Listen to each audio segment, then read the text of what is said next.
কাছে আজকে এখানে এসে দেখুন আমার জন্য একদম নতুন একটা জায়গা এবং যেটুকু কথা আপনাদের সকলের সামনে আজকে বলবো, অনেক কথা বলেছেন অরিন্দম, অনেক কথা বলেছেন আমাদের সকলের প্রিয়, আপনাদের সকলের প্রিয় দাদা তপনদা, তার রেশ ধরেই আমি বলবো, তার থেকে বেশি কিছু বলবো না।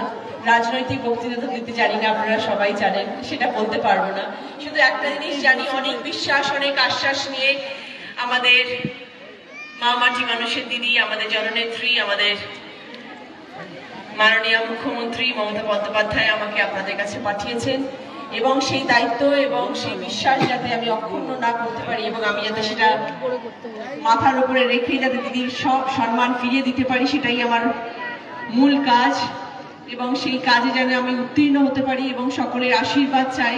সবাই আমাকে ভালোবাসবেন, আশীর্বাদ করবেন যাতে আমি সেই কাজটা ভালো করে করতে পারি এবং আপনাদের সকলের সঙ্গে থাকতে পারি, আপনাদের সকলের সুখ দুঃখ যাতে আমি ভাগ করে নিতে পারি, সেই আশা সেই প্রত্যাশা নিয়ে আমি আপনাদের সকলের সামনে সেখানে দাঁড়িয়েছি। আশা করি আপনারা আমার সাথ দেবেন। আপনারা সবাই জানেন দিদি আমাদের উন্নয়নে কতটা বিশ্বাসী, দিদি আমাদের সকলের জন্য কি কি করছেন, কি কি ভাবছেন, প্রতিদিন প্রতিনিয়ত তার প্রতিটি প্রকল্প, যা যা প্রকল্প নিয়ে আপনাদের জন্য সামনে এনে তুলে ধরেছেন, সেই প্রত্যেকটি প্রকল্প আপনারা সবাই জানেন যে আপনারা তার দ্বারা কতটা উপকারিত হচ্ছেন।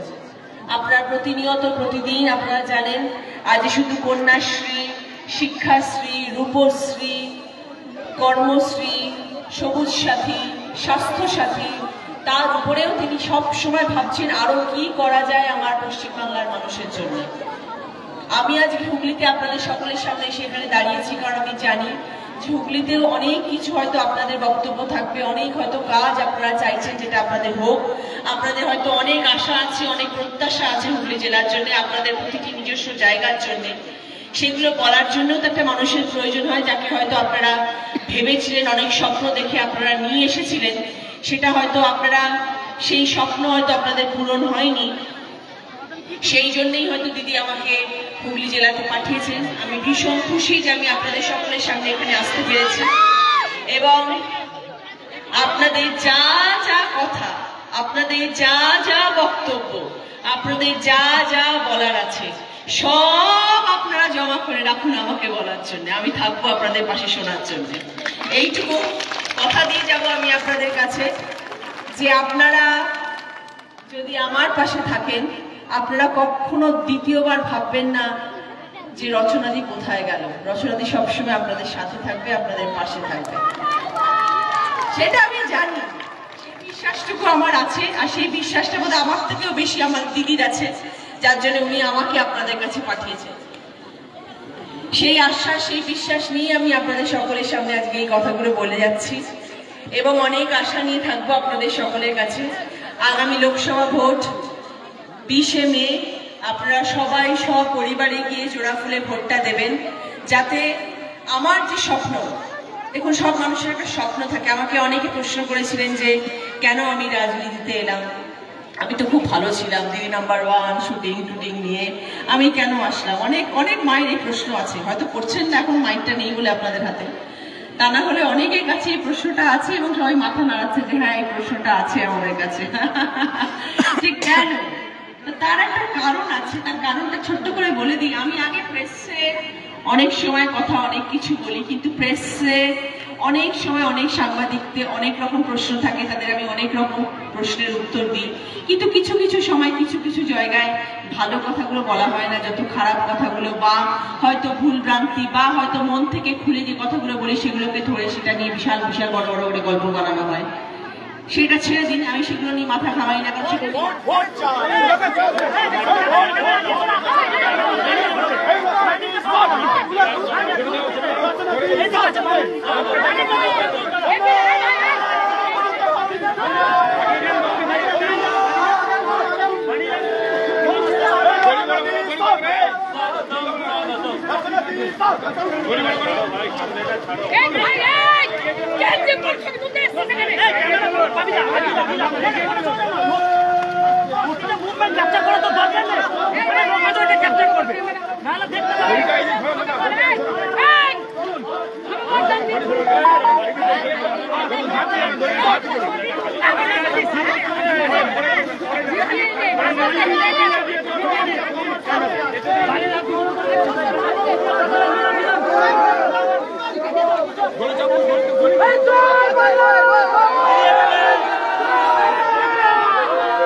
এবার আপনার আগে যান, আগে চলুন, আগে চলুন, আগে চলুন।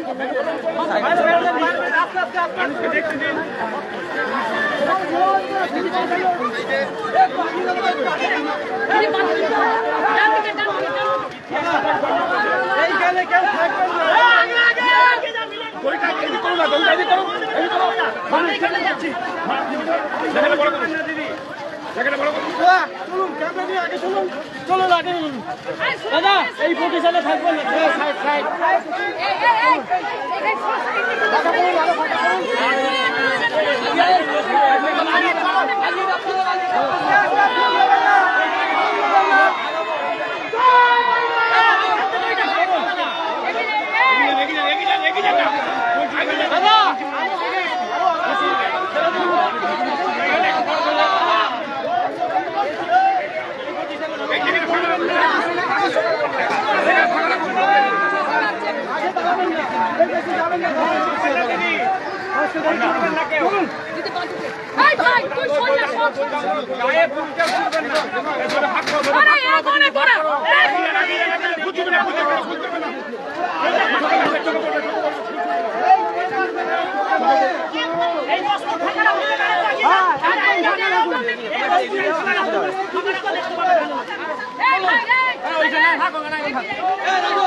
ফুল চলবে না, ফুল চলবে না,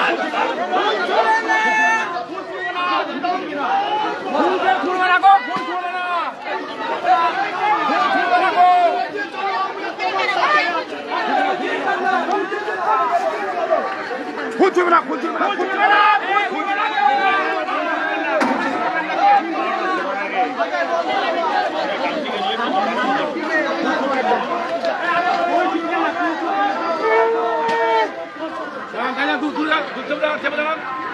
আগে আসবেন না, এই জায়গাটা ফাঁকা রাখুন, এই জায়গাটা সামনে সামনে করে সামনে কথা আগে চলুন, আগে সামনে ফাঁকা রাখুন, সবাইকে রেখে দেন।